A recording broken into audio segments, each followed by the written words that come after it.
What is notable always with China is the pace at which it changes. My main takeaway, as a leader with a sort of a broad overview, is that internationally there are two key platforms for development, energy being one of them, especially the renewable energy. And secondly is the whole digital and information technologies. These are the transformative platforms of which many countries now are premising their development. It's the new way of work. So everyone's very much on board. But you see in China how much more they're doing, how much faster they are responding.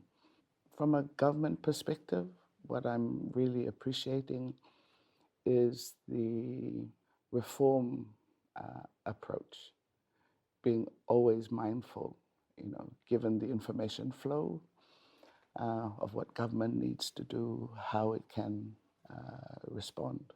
But what strikes me is a mindset of wanting to be right on top of that information and reconfiguring how government works to more efficiently and appropriately respond to the needs, whether they be internal or external. So that has been one of my major takeaways. We were taken to a centralized data center, right, where the information is coming in to better advise the administrations on how to respond.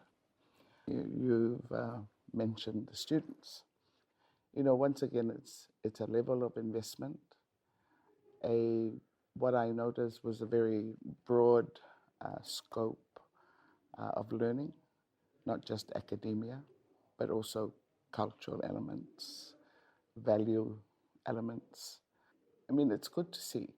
On one side, it seems very modern, right, in terms of aspiration, abilities, and what has been able to be achieved. But on the other side, too, being very careful, to preserve principles and values of Chinese culture. What I saw was a much more advanced, right, progress in the management of mangroves. It has to do with resources, of course.